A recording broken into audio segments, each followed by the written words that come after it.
I remember being in first grade and my sister had this secret that I didn't want her to tell my mom. And it was that I kissed another girl. And she held this secret over my head for years, as if she wanted me to do something, oh, I'm going to tell mom. I'm going to tell mom about you kissing your best friend. And I remember for so long, my sister could get me to do something as long as she didn't tell mom about this girl. And then I remember being a teenager and thinking, well, that's dumb. What's going to happen to me if mom knows about this ridiculous, you know, but as a child, this lie, that was held over my head for so long was that this big bad thing would happen if this would be revealed. My secret would be revealed. I remember being a teenager. I was 18 or 19 and I waitressed at a strip club. And at this strip club, strange things would be going on, obviously.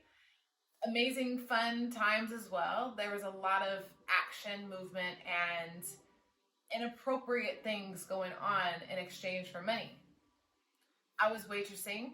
I was sort of out of it, so I was kind of an observer. I was learning, experiencing it. And I remember my bosses were trying to, I was in school full time, working 35, 40 hours, or going to school for 35 to 40 hours. And then I was working from 7 p.m. to like 2 a.m., 3 or 4 nights a week. And then I also had a 3-year-old. So I had a lot going on. And this job is what paid my bills so I could go to school.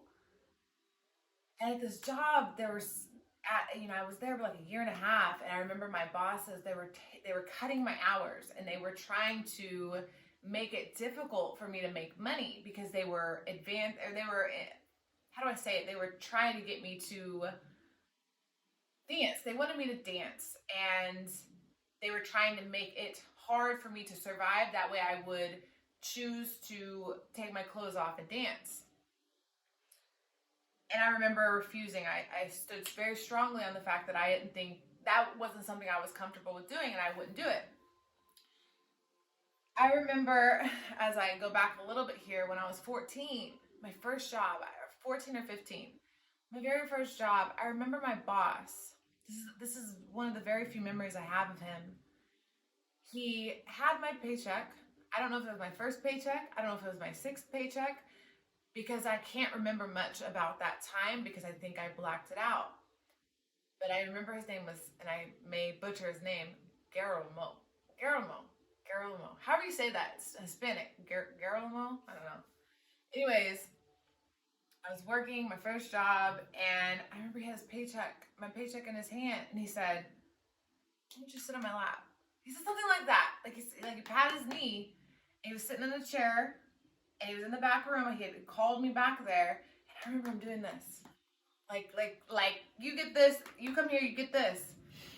And then I remember quitting that job and never working there again. And I have all these memories, these strange attachments to times where I was, you can call it gaslighting, you can call it manipulated, coerced, pressured, persuaded. There were all these instances and circumstances where I felt that my choice and my decisions were either bad, wrong, or I needed to somehow make the situation better by the pressure from outside of me. And they're all different. They're all very different scenarios and circumstances. When I was technically an adult, I was over 18. I had a choice. I could dance naked for money, which I to this day see nothing wrong with. I could have done that. At 14, I could have done whatever he was trying to do or whatever. And then at 5, I could have, said, tell mom. I could have stood up for myself. Maybe that's what it is. This is what childhood traumas and doing some shadow work does, is it allows you to look at yourself objectively and go as a a protector of your past self and be there for them. That 5-year-old, 6-year-old me, there should have been, and there wasn't, but that's okay. I'm saying I am now that person. I can go in the past and say, 5, 6-year-old me, it's okay that you kissed a girl. There's nothing wrong with kissing a girl. It's okay that it felt good when you kissed a girl. It's okay that, when you touched on yourself or when you had sexual feelings in 1st, 2nd, 3rd, and 4th grade, that nothing's wrong with you. You're not broken or, these times and places that are countless, more than the ones I've mentioned, are memories that I can go back to and say, this is emotional intelligence. Look at the reflection of the being that's her reflecting on her emotions, being able to maturely look at the situations and in our lives and say, what did I need in that moment? When I was 6 years old, what did I need? We're going through so much trauma. We're experiencing a high level of release. This emotional purging is happening collectively with all of the population. And this purge, we're releasing these traumas. Like at 6 years old, there's nothing shameful about what I did. I was with a friend and we took baths together. Like we were best friends, and we kissed and we humped and we did weird stuff because I think that's what all kids do. And I was so terrified for anyone to know that I had any sexual urges. Like that was so foreign.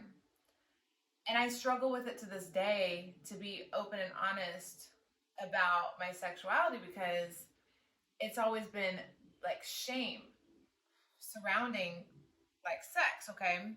Now I want to talk about this beautiful energy in many different ways, because not only do we experience it in that young, innocent, pure way, it's also experienced on the reverse, the opposite.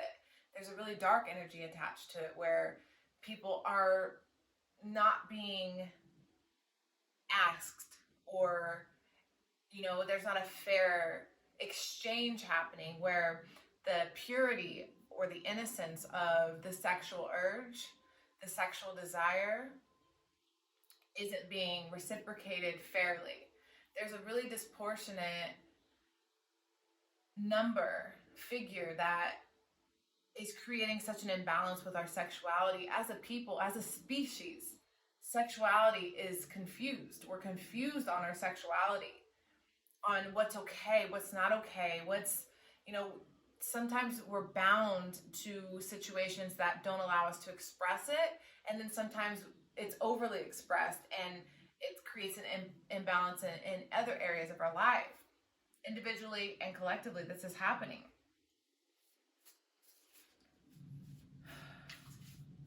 I think it's important to have this conversation. I personally need to have it released, and I appreciate the public side of this, because I'm able to access a raw and vulnerable place, knowing, I know how people are. They project and they judge and miscalculate, misread, everything, right? That's what we do. I'm guilty of it. I want to acknowledge and validate young people, old people, no age. There's no age on who I am open for, because I feel as though we feel so much shame.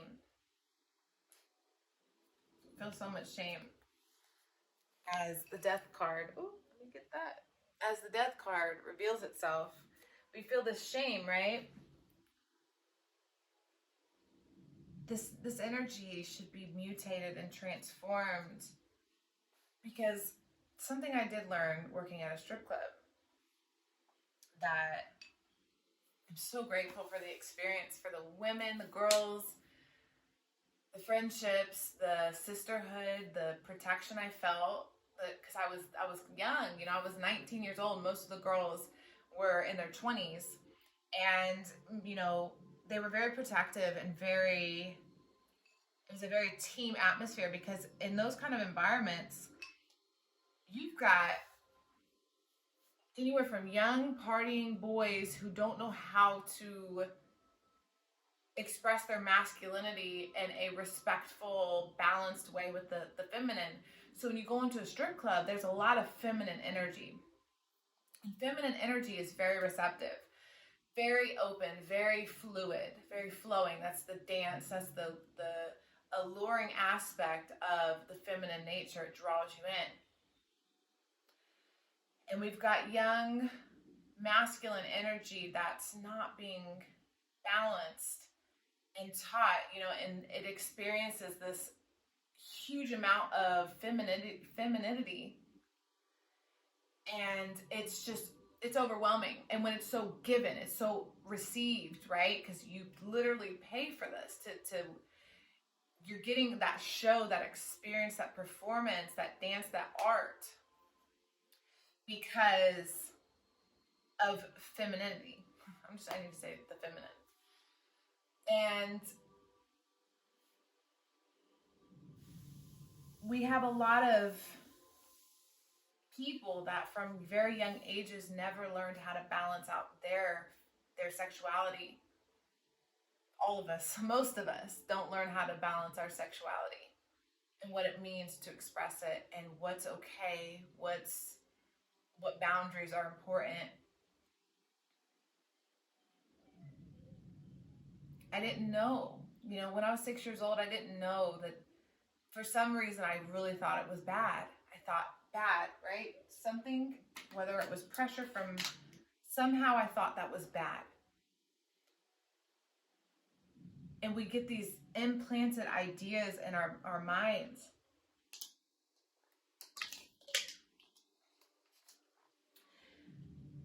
Same with when I was a teenager. And there were other instances I remember being, still in the single digits, where inappropriate things happened, but I never knew how to say anything. How do you? I just can't. I can't fathom it. It's almost unreal in my mind of that age. It's so unreal that happens, that someone could overpower and pressure me into something that I don't feel comfortable with. It's absolutely bizarre and hard to imagine.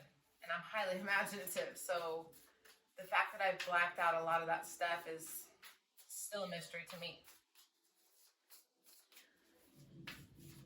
But our sexuality is our sexual trauma,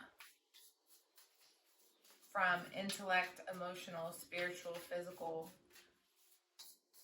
We're experiencing such a difficult digestion of energy, because we're like regurgitating, we're saying what we're programmed to say about it, and then we're repeating cycles and patterns of toxic.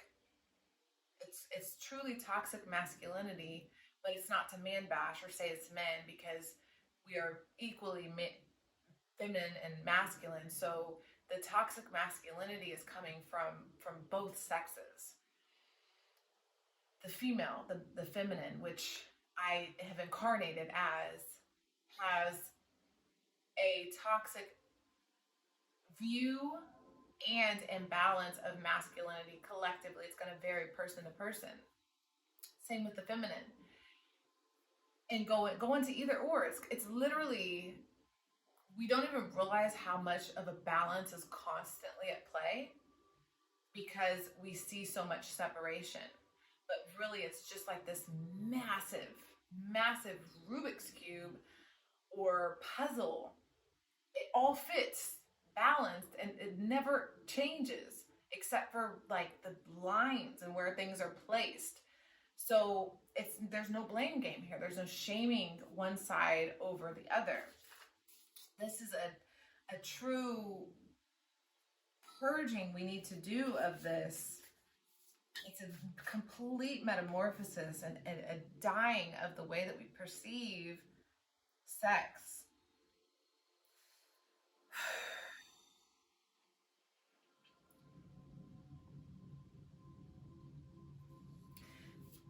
It's also physically manifesting in our concepts around, we've got like demisexual, sapiosexual, homosexual, bisexual, straight, I don't know what straight, heterosexual. We've got transgender. We've literally every possible label, which I've heard of recent one where it's like, oh, I can't even remember what that one is. I should look it up. I like that one. Asexual? I think it's asexual. But it's where you pretty much just are attracted to, like, you just love people. I don't know. But why do we have to have such a toxic wisdom on sexuality? Well, it's coming from the forced energy of the masculine. I've talked about this in a video before. The divine masculine and the divine feminine, the masculine has basically created such a survival game of this reality. Like, me survive at all cost. Me win at all cost. Like, it's so barbaric. It's created a disillusion, a hallucination that I also talk about, because we don't see what's going on within us, because we're constantly dealing with a projection from the outside onto us, or we're projecting someone that we're not, which is creating this illusion. It's smoke and mirrors. You learn how to project images, through this illusionary Piscean Neptune energy, which is the age we came from, which makes sense. It makes perfect sense. This is how we function. But now, coming to the truth, bringing this to light, this illumination that we're experiencing, this awakening, we're learning that we have manifested this. We are the manifestors of all reality. I think about this all the time, and I'm going to not go too far left here, but time, feelings, thoughts, everything, like the way that we perceive our experience is truly how it manifests. So if you have no boundaries, if you have no limitations or ability to express who you are and feel confident about that, it's like the external energy adapts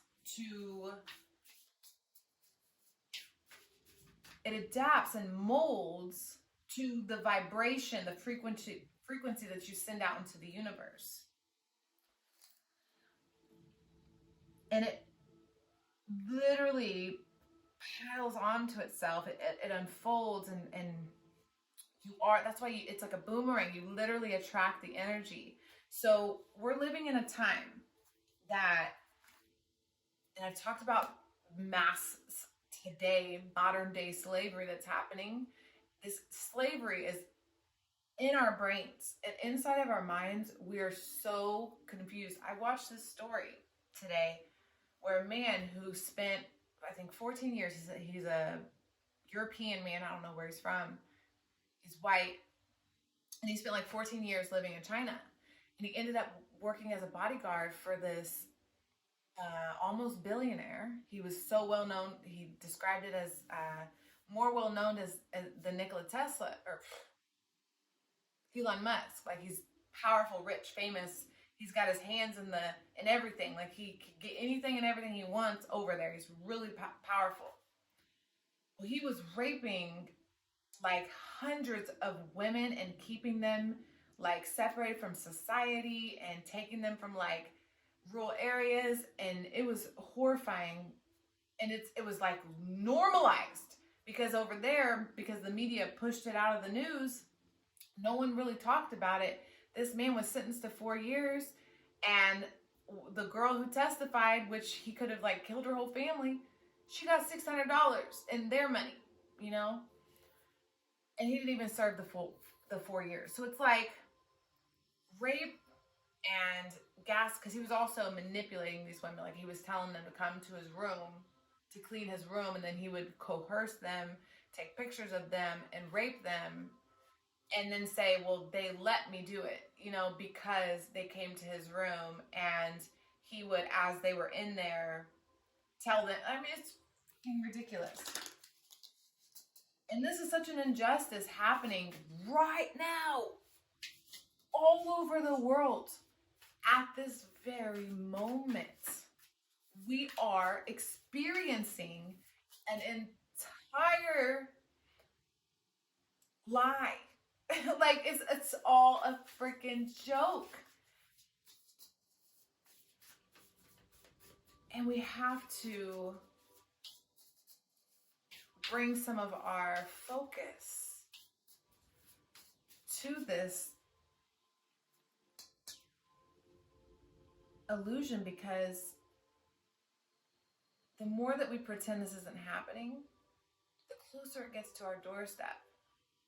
The closer it gets to affecting our lives, our children, our experiences, because we're one at the age of information, which means these kids growing up are learning at such a rapid pace. It's only inevitable that this is going to be revealed. It's so clear that this is a huge cover up globally for the fact that a regular old girl and many other people can figure this out with a little research. So that means the powers that be are aware of it too. And there's many, many cases all over the world where people are males, and it's not just women and children all the time, but I am standing for the women and children, especially the children, because this is happening so frequent. And we're telling people, oh, well, they're soft, they're emotional. This generation coming up is emotional. What we're really saying when we're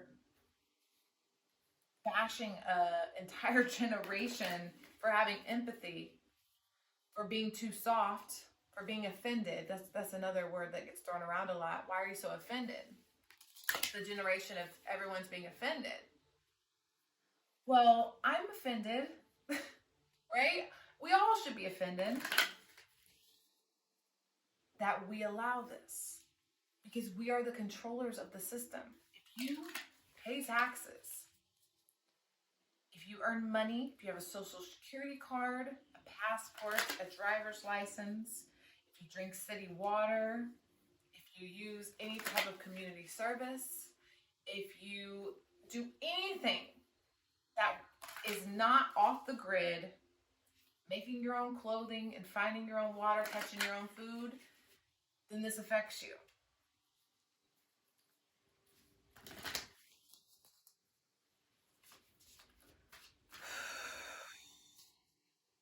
Take a moment, please. We have to slow down. We have to slow down, and I'm gonna take just a breath here, and I really encourage you to do the same, or you can skip this.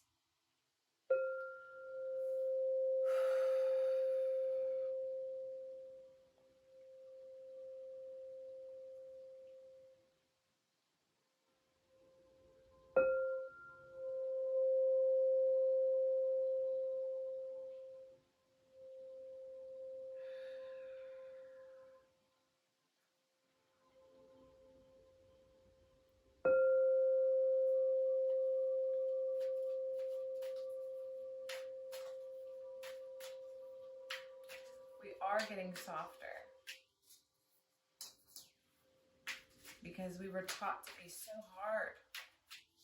We were taught to not feel. We were taught that that's how you feel. Well, you're weak. That's what you think. You're just a pussy, or you're a scaredy cat, or whatever. We start pretty gentle. Oh, you're a scaredy cat. Oh, I was upside down the whole time. That's why our foundation wasn't set in balance, which created a conflict. Is that Mercury? Is that communication?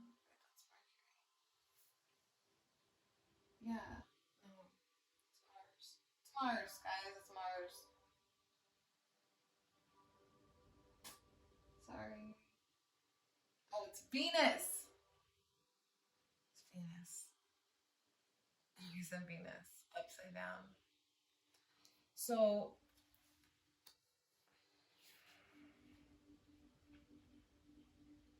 we weren't allowed to, oh my, wow, wow. Oh my God, and the King of Cups twice. So we were not allowed to express ourselves. We like went within. Some of us went into our psyche, so we became mind. Some of us went into our hearts and closed them and shut them off from the world. It's like we went inside and hid, like the Russian dolls or the cup, you know, where you put the lady in the cup and she gets tiny and then she gets bigger each cup. We did that with ourselves. To create a hard shell to hide our Venus, our love, our beauty. Oh my gosh. Like, that's exactly what this is. We are so beautiful. And sexuality is beautiful, but we've made it something ugly. Like, even porn. Porn, you know, I remember the first porno I ever saw, I was in like 7th grade, like before internet like this, and I was just like, so I can only imagine what the kids are experiencing with the porn, okay, that is available. I probably shouldn't have even said that word, but I feel as though we're taught the rough and wrong and abusive way young, and it prepares us. And this isn't going to apply for everyone. Some people have normal childhoods and maybe they didn't experience sex and trauma and things as much to the degree as some of us sensitive or abused or neglected, you know, kids, humans that are here trying to figure this all out. I feel as though the ones that seek and desire to help to have a more balanced experience, especially when it comes to expression, expressing who you are in all ways that we have ability to do so in human form. There's a much more beautiful way to capture this beauty, this experience, this feeling, this urge, desire, but we've hidden it so deep because we have to protect it. We're being protective. We're hiding it away because we know as a mother, for example, as a feminine, all of us are feminine, our nurturing side, we have this ability to nurture in many ways. You know, we could be smothering, where we hold on too tightly, or we're helicopter parents. I've been one. And then we can be neglectful, we can be forgetful, we can be overbearing, controlling, and in a really, really, really survival primal, instinctual state, maternally, we can hide all the evidence and we can bury. I mean, there's so much a mom, a mother, the mother of all of us do for each other, for ourselves, the mother of our spaceship to protect us. And that's a lot of the internal psyche stuff that the mind, we have this ability to shut out and blacken, the disassociate times in our lives that hurt so badly or that took us so far from our sanctuary, our peace, our calmness, if we're going to experience life so rough and so rigid and so dark, then it's like doing a complete 360 and hiding it away. It's so crazy. It's so crazy. So much. So in the split, we got the vampire and the victim.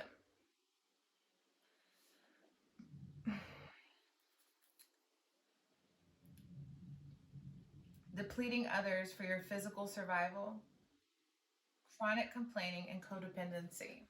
And then we've got the victim, which is prevents you from letting yourself be victimized or victimizing others. So as a people, we are preventing a real victim to say that they are a victim, which is just stating a truth. Victim mentality and staying in a space of woe is me is not the same thing as saying some real shit happened to me. I need help, whether it be emotional support, a doctor's office, a mental health institution, someone on the phone.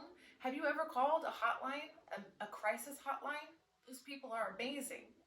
Have you ever been so depressed and so vulnerable, so lost in time and space that you had to pick up your phone and dial, which you couldn't even perceive because you were in such a frantic state of mind where you needed so much help, you were in so much fear, and you got to dial a phone number and talk to a crisis person to calm you down so you don't, many things can happen in that state of mind.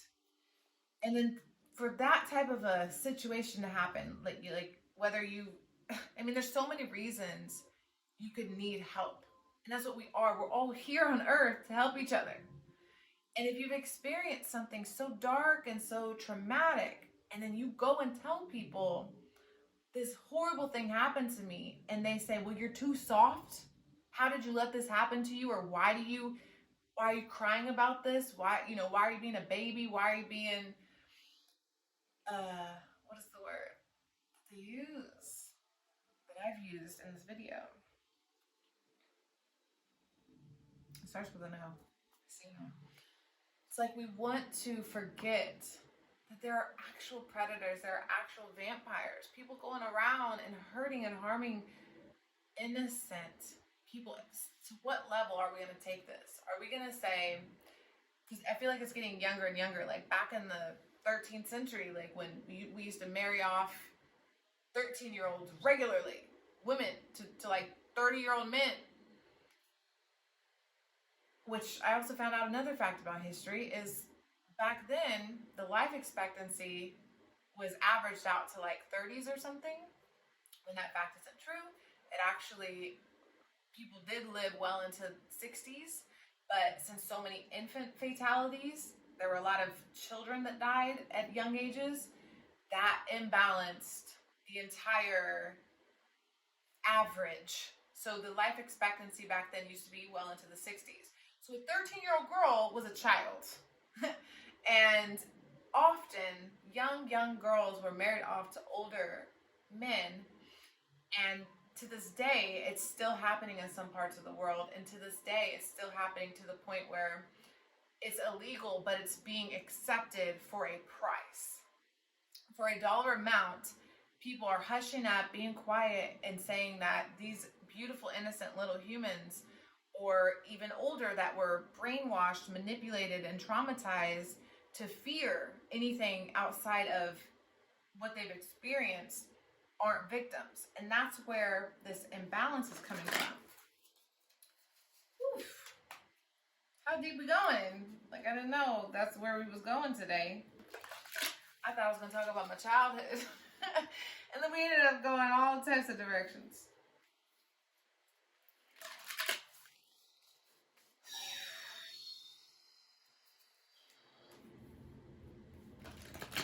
We're just going to go. I'm going to do my best to channel this message, to listen, to be present. We're just chilling, guys. There's a lot to do. There's a lot to do.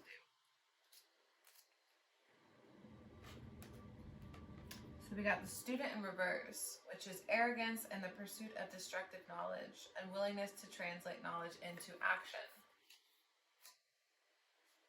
I'm hearing, where was the uproar when this information, like, where was the I'm hearing where's the uproar when Joe Epstein was caught, because there's a lot more to that story that I wish I was courageous enough and brave enough to have spoken out back then, because I didn't really understand a lot of what I was learning. And it was scary, it was terrifying to realize that the totality of what's happening here.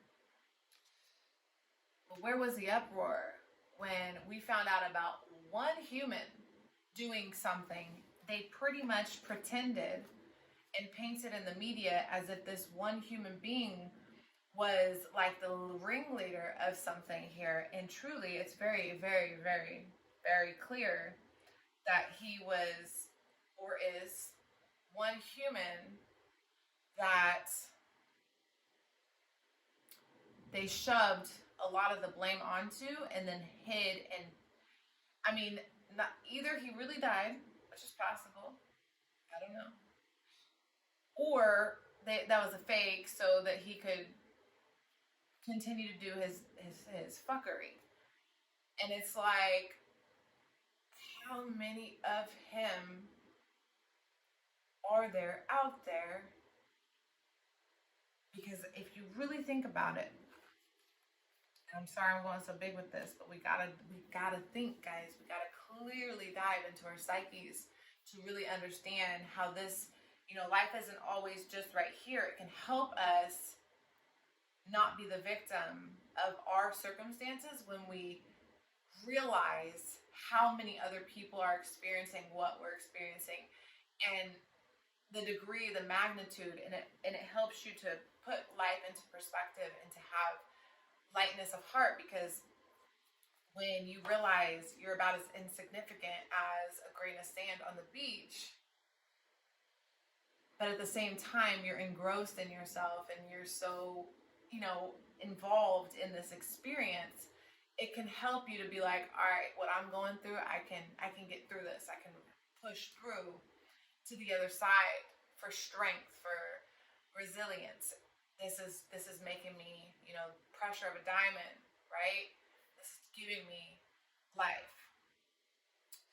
So when I hear about the tragedies of really wealthy people for entertainment and at their expense, purchasing young humans, especially, but not only, for horrible acts of mental mind manipulation, extortion, jumbling, programming, all that up here to here, like we're just doing so much.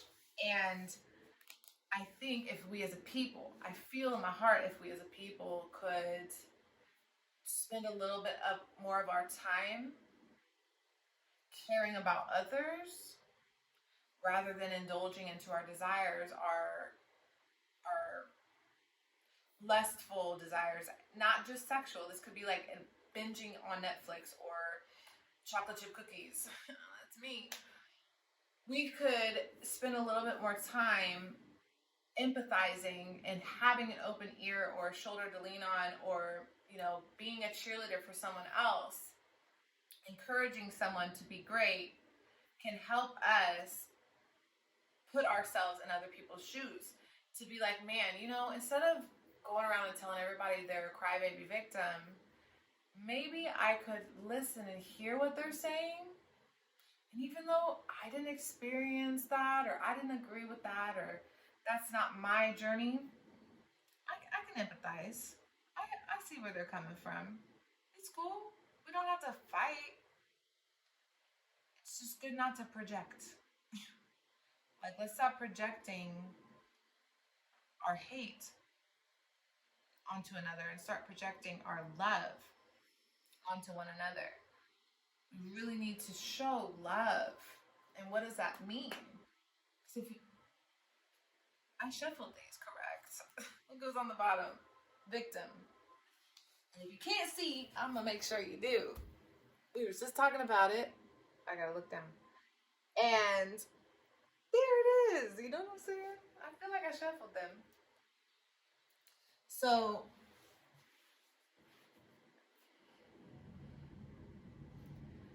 we have to do this because I feel truly, like so deeply for real. If we choose choice, guys, it's a choice. Because when I was 5, 6 years old, I chose fear. I'm not saying that, I'm just saying it took me like 7 years for me to be like, okay, this fear is stupid. My mama doesn't care if I kiss that girl. Like, it doesn't matter. It's okay. If we can like stop with the fear part of it, where it's like, well, that's a lot of work, or that's a lot of da-da-da-da. We could have empathy and space to allow others to share their experience, which can help us grow our experience. Because we're allowing space for another into our space.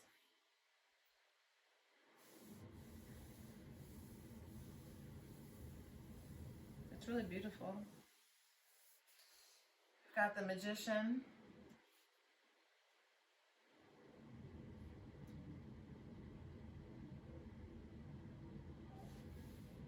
We're bringing forth a better world. We're bringing forth a better world, I promise.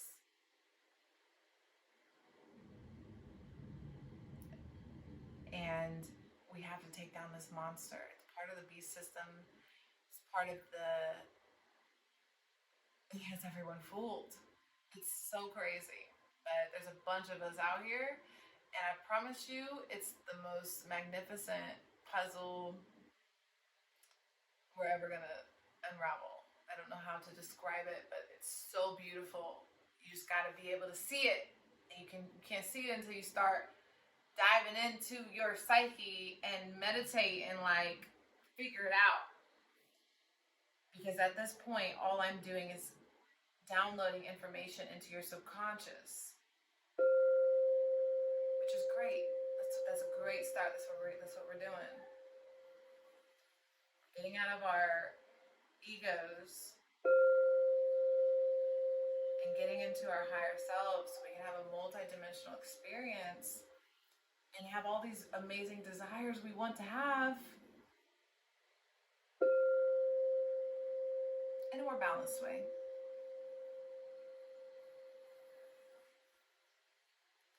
I wonder if when I was that 14-year-old girl, like, what did that man do, like, to other girls? Because, like, I really don't remember what happened. Like, I can't fully describe what has happened.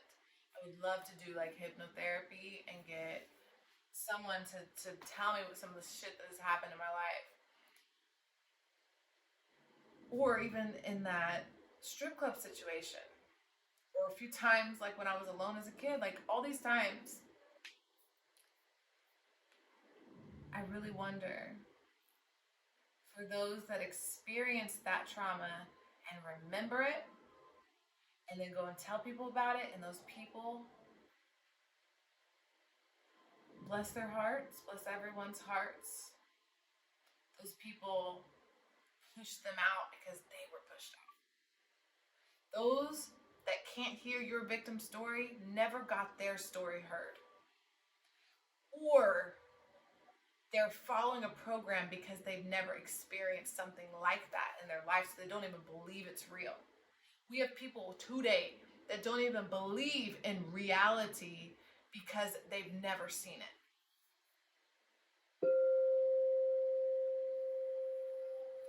We have to learn not to be the bullies. We can't bully our people. There is no separation in the sense that we understand it.